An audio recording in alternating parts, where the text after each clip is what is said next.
최근 영국의 케일 대학 의료연구팀에서 한 가지 연구 조사한 것이 있습니다. 그것이 최근에 발표가 되었는데요.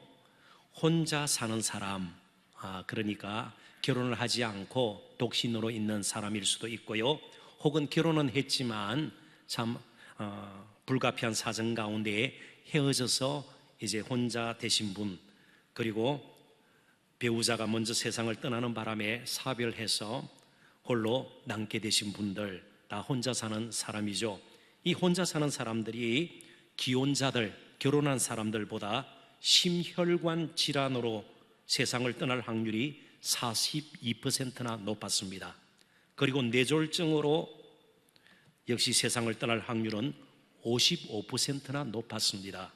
지금까지는 이런 심장질환이라든지 뇌질환을 연구할 때에 좀 예방할 수는 없을까? 그럴 때 주로 고려 대상으로 삼았던 것이 나이나 성별이나 혈압 정도, 콜레스테롤 수치, 또 당뇨 여부, 흡연과 음주 여부 등이 다 생각이 되었습니다. 이제는 동거 여부가 혼자 사는가 그렇지 않은가, 이것 또한 중요한 발병률의 변수가 된다는 결론을 이 연구팀이 하게 되었습니다. 물론 제가 여기서 강조하는 것은 무조건 이제 결혼해야 됩니다, 혼자 사는 것은 나쁘고 악합니다, 그것을 강조하려는 것이 아니에요. 우리가 실제로 한번 생각해 보더라도 혼자 있을 때보다는 몸에 이상이 있을 때 둘이 있게 되면 한 번이라도 더 약을 복용하게 되는 겁니다. 또 한 번이라도 더 병원을 찾게 되죠. 혼자 계실 때는요, 귀찮아서 잊어버려서 약 먹는 것도 병원 가는 것도 미루고 그냥 지나칠 수가 있습니다.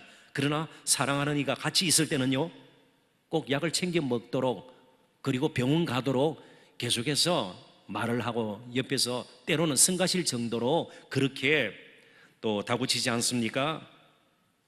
여기서 제가 끝나려고 이런 통계를 여러분들에게 소개한 것이 아닙니다. 그런데 우리를 지으시고요, 우리를 가장 사랑하시고요, 우리의 형편을 가장 잘 아시고요, 우리를 영원한 생명의 자리까지 인도하실 능력이 있으시고요, 지금도 변함없이 우리를 도우시는, 생명과 죽음을 주관하시는 하나님과 함께 하는 것이 얼마나 큰 복이가 말이죠. 근데 우리는 이 큰 복을 다 잊어버리고 별것 아닌 것처럼 생각할 때가 너무나도 많았습니다. 오히려 하나님과 함께 하는 삶을 그토록 불편하게 생각하거나 힘들게 생각했는지도 모르겠습니다. 이것은 어떤 합리적인 이성적인 판단에 따른 것이 아니에요. 하나님과 함께 하는 것이 얼마나 큰 복이고 내가 하나님과 함께 해야 제대로 살 수 있다는 이런 생각이 교과서적으로 풀이할 수 있는 것이 아니에요. 무슨 말입니까? 굉장히 합리적인 판단을 하는 사람, 아주 논리적이고 이성적인 그런 사고를 하는 사람들도 예수 이름만 놓으면 얼마나 태도가 달라지는지 말할 수가 없습니다. 이것은 사리분별을 잘하고 논리의 문제가 아니에요.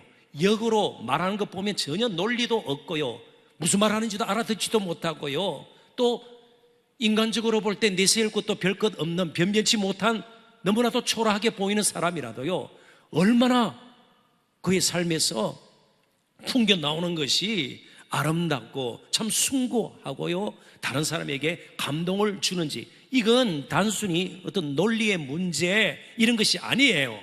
어떤 사리 분별의 문제 이런 것이 아니에요. 전적으로 영적인 문제예요. 한 가지 예를 들겠습니다.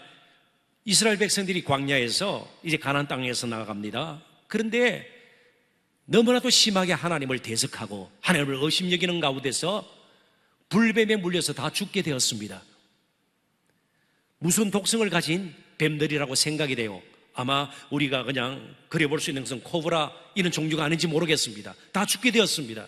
그런데 하나님께서 다시 불쌍히 여기시고 모세의 요청을 따라서 살 길을 마련해 주었습니다. 어떻게 해요?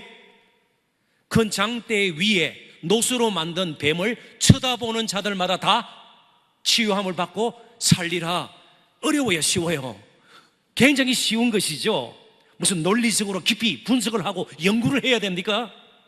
그럼에도 불구하고 죽어가면서도 끝까지 쳐다보지 않는 사람들이 있었습니다. 요한복음 3장에 보면 인자가 들려야 하리니 바로 높배치는 예수님께서 십자가 지시고 십자가에 매달릴 것을 말씀하세요. 그리고 예수님께 나 오는 자는 영원한 생명을 주신다고 하는데 이 논리의 문제가 아니에요. 전적으로 영적인 문제예요. 그러니까 그렇게 예수님께 나아가는, 하나님과 함께하는 삶이 얼마나 복되고 정말 새롭고 멋지다는 이 사실을 자꾸만 지우게 만드는 또 다른 그런 일이 생겨난다는 겁니다. 뭐 때문에 그럴까요?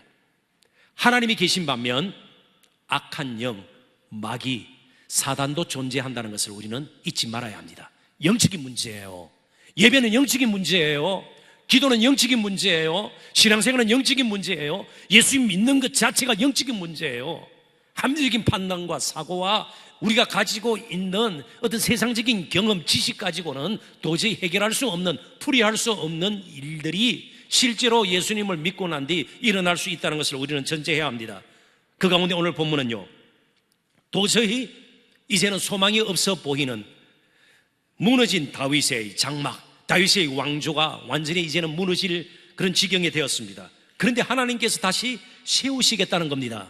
이건 사람으로서는 별로 설명할 도리가 없는 전적인 하나님의 일이에요. 하나님께서는 이스라엘을 회복시키시겠다, 그렇게 말씀을 하는 겁니다. 다윗의 왕조는 무너지지만 그래도 하나님의 집을 하나님께서 친히 세우셔서 든든히 그 하나님의 집이 흥왕하여 갈 것임을 오늘 본문 전체가 우리에게 가르쳐 줍니다. 그래서 오늘 다시 세운 다윗의 장막이라는 제목으로 도대체 하나님께서 세우시는 하나님의 집이 어떤 의미를 지니는지, 그 집이 우리의 삶과는 무슨 연관이 있는지 세 가지의 주제를 가지고 나눠보기를 원합니다. 첫 번째는 하나님의 통치라는 주제입니다. 11절을 제가 먼저 읽어보겠습니다. 그날에 내가 다윗의 무너진 장막을 일으키고 그것들의 틈을 막으며 그 허물어진 것을 일으켜서 옛적과 같이 세우고, 15절도 봅니다. 내가 그들의 땅에 심으리니 그들이 내가 준 땅에서 다시 뽑히지 아니하리라. 다시는 포로로 잡혀가고 무너지고 그런 일이 없을 것이라는 겁니다. 내 하나님 여호와의 말씀이니라. 그런데 우리가 조금만 더 깊이 생각해 보면 이스라엘 역사 가운데 다윗의 왕조와 같은 왕조가 다시 일어난 적이 없습니다. 바로 이 아모스 선지자가 활동하던 시대가 북이스라엘 여로보암 2세라는 왕이 통치하던 시대입니다. 그런데 그가 통치하던 시간에서 한 40년, 50년 후면 이스라엘이 아술에게 완전히 멸망을 당합니다. 그리고 그들이 살던 지역에 이방인들이 들어와서 함께 살면서 혼혈족이 생겼습니다. 그 혼혈족이 신약성경에서 말하는 사마리아인들이에요. 유대인들의 아주 멸시를 받는 그런 일이 생겨납니다. 그 후에 북쪽 이스라엘이 다윗의 왕조처럼 재건되는 일은 한 번도 없었습니다. 그리고 다윗의 장막이라는 말 자체에서 장막, 이 말은요, 일시적으로 거하는 장소가 아니에요. 장막을 엄청나게 꾸미고 그러지는 않습니다. 그리고 장막 자체가 바람이 불면 찢어지기도 하고요, 일시적으로 쳐놓은 것입니다. 그러니까 사람이 만든 왕조도 왕국도 그 어떤 제도도 영원하지 않다는 것을 의미합니다. 오직 하나님께서 지으신, 회복시키실 하나님의 집만이 온전하고 계속해서 흥왕하여 가고 결코 흔들리지 않을 것을 말씀하고 있습니다. 조금만 더 나갑니다. 그럼에도 불구하고 하나님께서는 다윗에게 이런 약속을 오래전에 하셨습니다. 사무엘 하 7장 16절입니다. 내 집과 내 나라가 내 앞에서 영원히 보존되고 내 왕위가 영원히 견고하리라 하셨다 하라. 그런데 다윗의 왕조와 같은 그런 왕조가 이스라엘 역사상 되풀이되지는 않았습니다. 자, 그렇다면 하나님께서 약속하신 것이 무엇입니까? 내 집과 내 나라가 내 앞에서 영원히 보존되고 내 왕위가 영원히 견고하리라. 다른 왕이 올 것이라는 겁니다. 다윗의 자손, 누가요? 예수 그리스도가 와서 이루실 하나님의 나라를 이렇게 표현한 것입니다.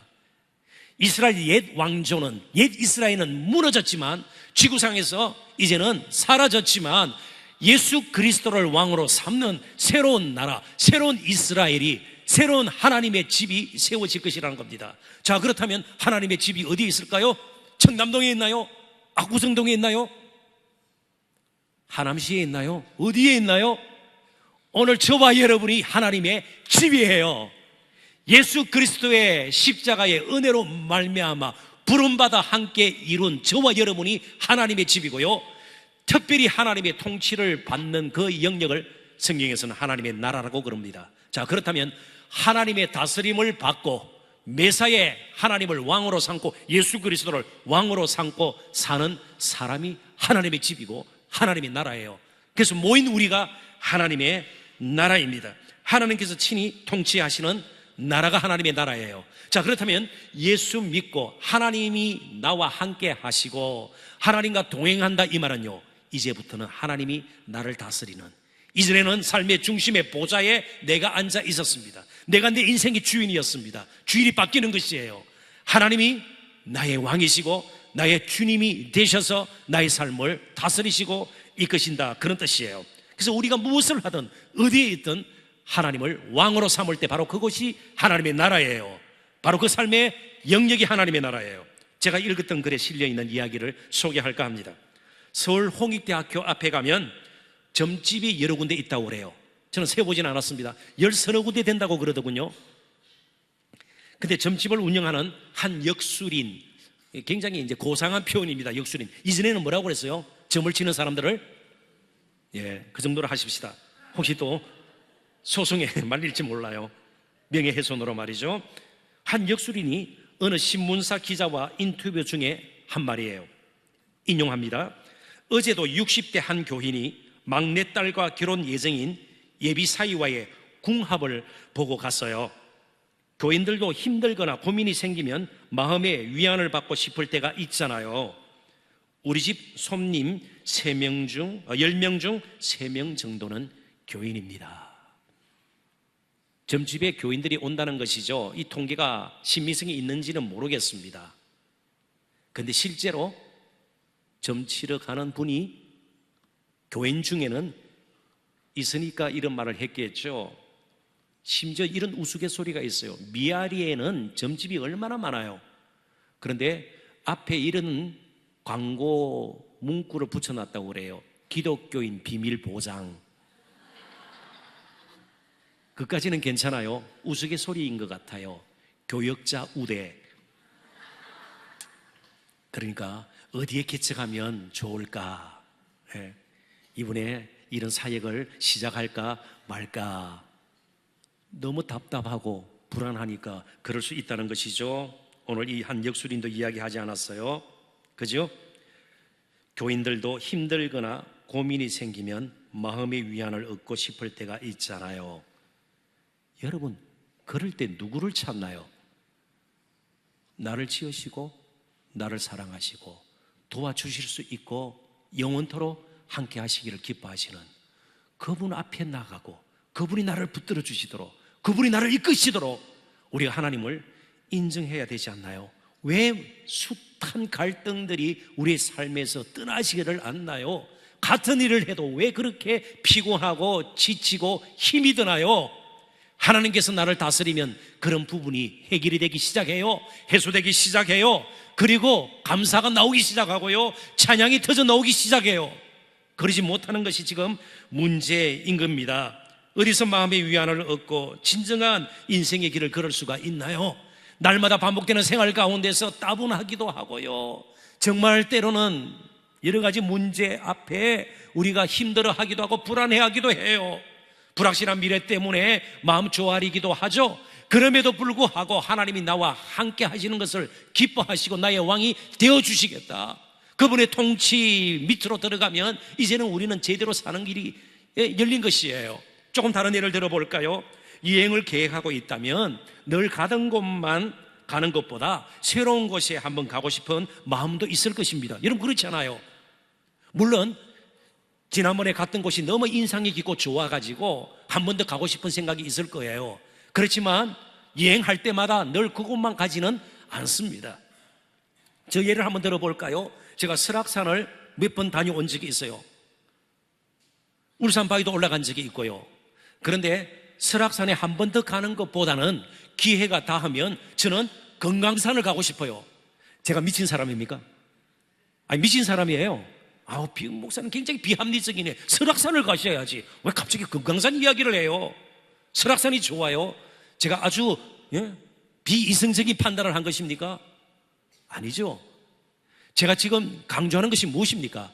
하나님께 나의 인생을 맡기고 그분이 다스리도록 정말 내 인생을 하나님 앞에 내어놓으면 새로운 일이 생길 수 있다는 것이에요. 하나님 능히 그러실 분이라는 것을 우리가 잊지 말아야 해요. 영적인 문제예요. 정말 그렇게 한번 결단해 보실 수가 있어야 된다는 겁니다. 하나님께서 다스리시면 나의 삶에 무궁한 가능성이 생겨요. 그래서 우리의 그 사람은 낡아지나 속 사람은 날로 새롭도다. 왜요? 하나님께서 우리와 함께 하실 때 그런 현상이 일어날 수 있다는 겁니다. 그럴 때 하나님과 동행하는 것이 우리에게 즐거움이 될 수가 있다는 것이죠. 조금 더 제가 또 다른 측면에서 이 부분을 강조하기를 원합니다. 한 목사님의 설교 부분을 제가 인용을 할게요. 요 최근에 목사님 설교가 아닙니다. 18세기 미국의 개혁적인 부흥운동을 일으키는데 아주 주도적인 역할을 했던 신학자요 목회자였던 조나산 에드워즈라는 사람이 있습니다.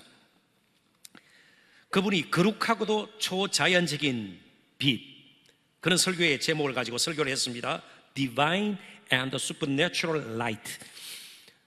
정말 거룩하고도 초자연적인 빛, 그 빛이 우리에게 쏟아 부어질 때에 갑자기 우리 주위가 밝아지고 내 영혼이 밝아지고요, 내 눈이 밝아지고 우리의 삶이 밝아진다. 이제 그런 전체적인 내용인데요. 이 제목의 설교에서 벌꿀이 달콤하다는 사실을 아는데 두 가지 방법이 있다고 꿀 비유를 이분이 먼저 들어요. 자, 두 가지 방법이 있는데 첫째는 뭘까요? 분석하는 겁니다. 벌꿀의 성분을 분석하는 겁니다. 당이 얼마나 들어가 있고 어떤 물질이 또 뭐 밀랍, 그죠? 이렇게 벌집을 지으면서 찌꺼기도 들어올 수 있고 뭐 여러 가지 분석을 하는 겁니다. 그죠? 당이 몇 %고, 그래서 벌꿀에 여러 가지 물질들, 그 내포되어 있는 물질들을 다 분석하고 결과적으로 벌꿀은 달다. 굉장히 멋있죠. 또 한 가지는요, 어찌 보면 별거 아닌 것 같아요. 두 번째 방법이 뭘까요? 저를 한번 따라 보세요. 이러기는 너무 유치한 것 같아요. 그래도 한번 해보실래요? 어떻게 하면 좋겠어요? 이해가 되시나요? 뭐 당이 얼마나 몇 %고 막 그러지 말고 어떻게 하면 돼요?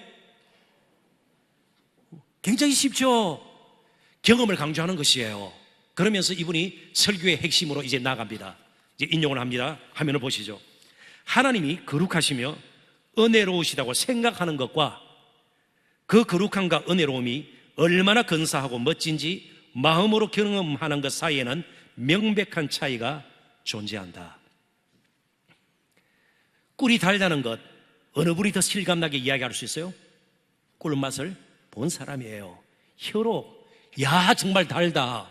근데 옆에서 타이핑 치면서 분석을 하는 거예요. 벌꿀에는 당분이 얼마나 몇 %가 들어있고. 그런데 오늘 교회가 맛을 보지 않고 분석하고 계산하고 그래서 하나님의 은혜를 경험하지 못하고요, 교회 오래 다녔어요, 중직자예요, 은혜가 메말라가지고요, 또 생각하는 것도 말하는 것도 판단하는 것도 교회 밖의 사람하고 오히려 더 못하죠. 지식이 부족하니까. 그런 식으로 교회가 지금 때로는 성도들이, 목회자들이 그렇게 말하고 행동할 때가 너무나도 많다는 겁니다. 하나님이 정말 우리를 다스리시고 능히 우리를 이끄실 수 있는 분이세요? 경험하셔야 됩니다. 그래서 기도에 무릎을 꿇는 것이에요. 그래서 하나님의 말씀을 묵상하는 것이에요. 어떻게든 하나님께 가까이 가는 것이 복인 줄 알고, 때로는 하나님의 은혜의 그 맛을 더 깊이 경험하기 위해서 포기할 줄도 알고 손해볼 줄도 알고 값도 치를 수 있어야 되는 것이에요. 예수님은 그 누구보다도 하나님의 하나님 되심을 깊이 경험했던 분이십니다. 그 경험이 십자가 지시는 데까지 그에게 힘이 되었고요, 그를 이끌어 갈 수가 있었던 것입니다. 사랑하는 성도 여러분, 이제 저와 여러분 하나님의 통치하에 들어가야 돼요. 하나님이 우리를 다스려 주셔야 합니다. 그러지 않을 때는요, 개인의 삶도 나라도 가정도 마찬가지입니다. 하나님의 통치를 거부하는 곳에는 악과 고통과 갈등만이 남게 되는 겁니다. 두 번째 나눌 주제가 하나님의 백성입니다. 자, 그렇다면 하나님의 집에 있어서 가장 중요한 것이 무엇인가? 하나님께서 하나님의 집을 지으면서 엄청난 그런 건축 재료를 가지고 웅장하게 건물을 짓고 어떤 조직을 하고 제도를 만들고 아니에요. 한 영혼이 하나님 앞으로 돌아오는 것을 하나님께서는 가장 기뻐하셨고, 그런 한 영혼이 돌아오는 것이 하나님의 집이 지어진다. 신약 성경에서도 그렇게 표현을 하고 있습니다. 12절 같이 한번 읽어보도록 하십시다. 다 같이 읽습니다. 그들이 에돔의 남은 자와 내 이름으로 일컫는 만국을 기업으로 얻게 하리라. 이 일을 행하시는 여호와의 말씀이니라. 에돔이 어떤 사람입니까? 야곱과 가장 닮은 사람이 누구일까요? 에서예요. 왜요? 쌍둥이니까. 에서의 후손이 에돔입니다. 그러니까 가장 닮고 가장 가깝고 서로를 도와주어야 할 이 에돔 족속이 가장 이스라엘 족속들을 괴롭혔던 사람들이에요. 그런 사람들까지라도 남은 자, 그래도 하나님 붙드는 자, 하나님께 나오는 자는 하나님께서 부르셔서 하나님의 백성 삼으신 것이에요.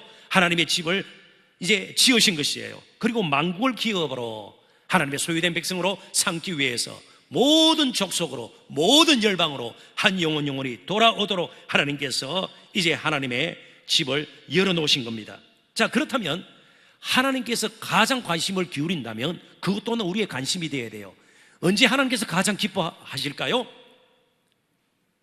누가복음 15장에 보면 하늘의 기쁨, 하늘에서 기뻐하는 잔치를 벌이면서 그런 비유를 통해서 가장 하나님께서 기뻐하실 때가 언제인가를 잘 가르쳐줘요. 누가복음 15장에는 세 개의 비유가 나옵니다. 첫 번째, 잃은 양의 비유. 두 번째, 잃은 동전의 비유. 세 번째가 잃은 아들, 탕자의 비유가 나와요. 그들이 돌아올 때에, 발견했을 때에 하나님은 얼마나 기뻐하시는지 몰라요. 자, 그렇다면 성도들이 누릴 수 있는 가장 큰 기쁨은 성적 조금 올라가는 거 아니에요. 성적 떨어지면 낙심해야죠. 돈이 좀 수입이 많아지는 거 아니에요. 돈 없으면 굉장히 위축되고 사람 만나기도 싫은걸요. 스펙이 좋을 때요? 아니요. 그러지 않으면요, 토익 점수가 안 나오면요, 자꾸 숨게 되죠. 언제 가장 기쁠까요? 비록 부족하고 못나고 여러 가지 온전하지 못한 점이 많고 자랑할 것이 많지 않다 할지라도 나를 통해서 한 영혼이 하나님 앞으로 돌아와서 함께 하나님의 집이 될 때에, 그때 가장 우리가 기뻐할 수 있는 겁니다. 이 기쁨은 빼앗길 수 없는 기쁨이에요. 그래서 어떤 분이 그런 말씀을 하셨어요. 선교사 동정하지 말라. 당신들에게 없는 기쁨이 있다는 거예요. 멀리 이방 나라에 가서 참으로 낯선 문화 가운데서 익숙하지 못한 여러 가지 생활 관습 가운데서 그래도 한 영혼 입은 사람 이방인들이 돌아오는 것, 그 기쁨이 그들에게는 있는데 우리는 때로 편하고 안락한 가운데서 조그마한 것에 시험거리 생기면 넘어지고 문제 앞에서도 쓸데없이 다들 분노하고 말이죠. 이런 식으로 부부 사이에, 가정에, 교회에 그런 문제들이 생기는 이유가 무엇입니까? 진정 있어야 될 기쁨이 없기 때문에 그렇습니다. 전도와 선교의 열정을 잃어버리면요, 딴 것 가지고 교회가 교회다워질 수가 없는 겁니다. 그래서 오늘 11절 12절이 사도행전 15장 16절과 17절에 인용이 되는데, 누가 인용을 했는가 하면 예수님의 육신의 동생인 야고보가 예루살렘 교회에서 공회의, 처음으로 종교회의를 열게 됩니다. 주제가 무엇인가 하면 이방인들도 교회의 일원이, 교회의 지체가 되려면, 요즘 말로 등록하려면 유대인들의 관습과 전통을 받아야 되는가, 이어받아야 되는가, 할례를 받는다든지 그럴 필요가 없다는 겁니다. 왜요? 오직 예수 그리스도의 복음의 은혜로 다 교회가 되고 하나님의 집이 되기 때문에 그럴 필요가 없다. 그럴 때 인용했던 말씀이 오늘 아모스 9장 11절과 12절입니다. 사도행전 15장 16절 17절 제가 한번 읽어볼게요. 선지자들의 말씀이 이와 일치하도다. 기록된 바 이후에 내가 돌아와서 다윗의 무너진 장막을 다시 지으며 또 허물어진 것을 다시 지어 일으키리니 이는 그 남은 사람들과 내 이름으로 일컬음을 받는 모든 이방인들로 주를 찾게 하려 함이라 하셨으니. 그러므로 교회는요, 누구든지 올 수 있어야 합니다. 많이 배운 사람도 올 수 있지만 배우지 못한 사람도 올 수 있어야 됩니다. 누구든지 다 따뜻하게 환영을 받아야 되는 것이에요. 인종이나 문화나 관습의 차이를 넘어서 복음 안에서 유일하게, 이 세상에서 유일하게 하나 된 공동체는 교회밖에 없음을 우리는 기억해야 합니다. 그러니까 사람이 돌아오는 것, 사람이 일어서는 것, 정말 실패와 좌절 가운데 늘 쓴 마음을 품고 살았던 사람이 살 소망을 가지고 다시 한번 비전을 가지고 살아내기를 시작하는 것을 함께 바라보는 즐거움이 우리 가운데 있어야 되는 겁니다. 그러나 아모스 선지자 시대에 여로보암 2세가 통치하던 이스라엘 백성들은요, 굉장히 부강했습니다. 솔로몬 이후에 나라가 가장 땅덩어리가 컸고요, 그리고 정치적으로 외교적으로 안정되어 있었습니다.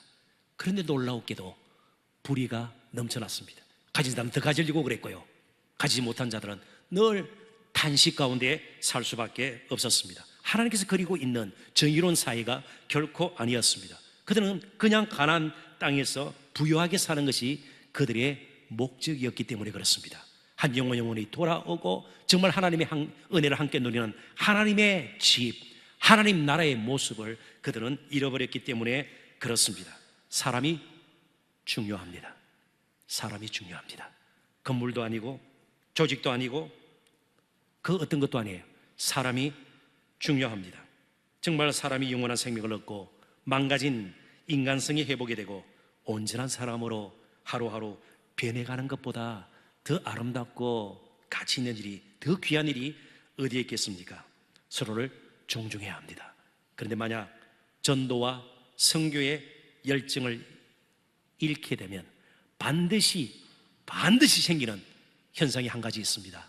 제가 한 말이 아니고요, 데이빗 왓슨이라는 사람이 쓴 책에 나오는 말입니다. 제자도라는 책인데 디사이플십이라는 책입니다. 인용을 합니다.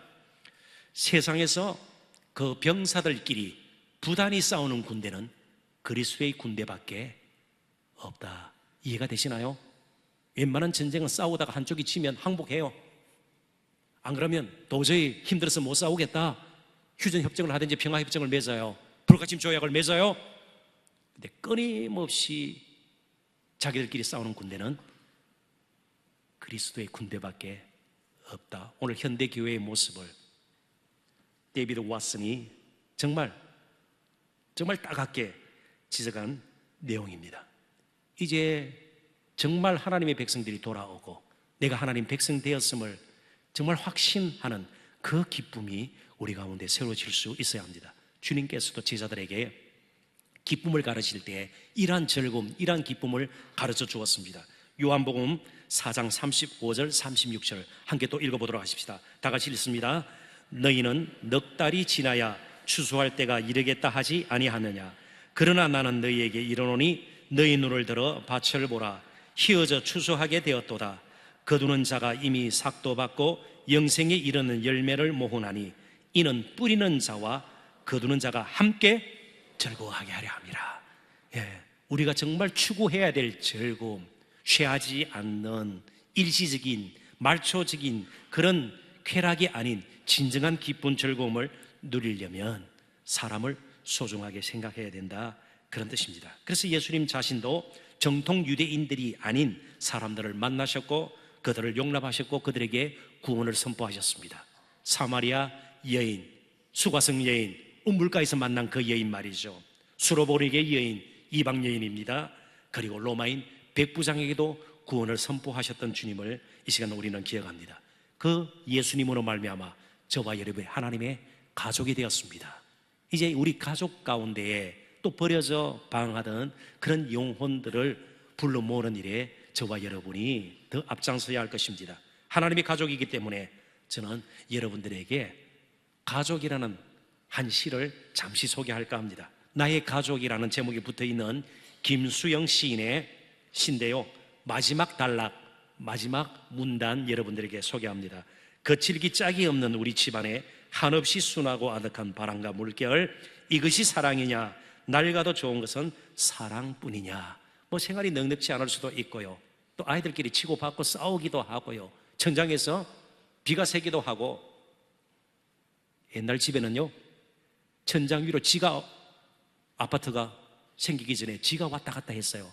그럼에도 불구하고 훈훈한 사랑이 있었기에 어려움도 견뎌내었고요, 그 가운데서도 놀라운 사랑의 열매들이 맺혀지게 되었습니다. 한 영혼이 돌아오는 이 벅찬 일이 중단되면 교회의 기쁨이 사라질 것이고요, 한순간의 사랑도 식어질 수가 있는 것입니다. 그래서 마지막 세 번째 결론적인 주제입니다. 계속해서 하나님의 은혜를 구하고 하나님의 사랑 안에 거할 필요가 있습니다. 13절 14절 계속되는 끊이지 않는 넉넉한 하나님의 은혜와 사랑을 이렇게 표현했습니다. 여호와의 말씀이니라 보라 날이 이를지라 그때에 파종하는 자가 곡식 추수하는 자의 뒤를 이으며 포도를 밟는 자가 씨 뿌리는 자의 뒤를 이으며 산들은 담포도주를 흘리며 작은 산들은 녹으리라. 내가 내 백성 이스라엘이 사로잡힌 것을 돌이키리니 그들이 황폐한 성읍을 건축하여 거주하며 포도원을 가꾸고 그 포도주로 마시며 관들을 만들고 그 열매를 먹으리라. 하나님의 집이 세워지는 그 순간순간마다 하나님의 은혜가 공급된다는 사실을 우리는 기억해야 합니다. 내 힘으로 조금 더 가지려고 그러고 조금 더 높이 올라가려고 그러고 조금 더 넓히려고 해도 얼마 가지 못해요. 늘 한계에 부딪히게 되어 있습니다. 하나님께서 추수하기도 전에 또 다른 추수거리를 줄 정도로 풍성한 은혜를 베푸시고요, 그러면 우리의 삶은 그야말로 만사형통이 될 것입니다. 그럼에도 불구하고 하나님 나라의 이 넉넉한 은혜를 우리들은 늘 경험하면서 삽니까? 그러지 못해요. 이유가 무엇일까요? 가장 큰 이유는 하나님의 은혜를 대수롭지 않게 여기기 때문입니다. 오늘 바로 이 한 가지가 저와 여러분들에게 다시 도전으로 와닿았으면 좋겠습니다. 이제부터는 하나님께 주시는 넉넉한 은혜로 살겠습니다. 하나님 나의 왕이 되시고 이제 나의 주가 되시고 내 인생의 보좌 중심에 오셔서 나를 다스려 주시옵소서. 그럴 때에 환경이나 형편이 더 이상 우리에게 두려움의 대상이 되지 않을 겁니다. 오히려 하나님 은혜의 자리에서 멀어지는 것이 우리에게는 두려움이 될 것입니다. 믿음이 약해지는 것을 두려워하시고요, 그러한 하나님의 은혜의 자리에서 멀어진 가운데 스스로 강해지고 높아지고 넉넉해지는 것을 두려워하는 저와 여러분이 되셔야 합니다. 말씀을 맺습니다. 팀 켈러 목사님의 말을 또 인용하지 않을 수가 없습니다. 마지막 한 구절 여러분들에게 함께 소개하고 말씀을 나누고자 합니다. 같이 한번 읽어볼까요? 교회가 스스로 힘을 얻고 큰 건물과 돈을 가질 때 목회자와 교회는 부패하기 시작한다.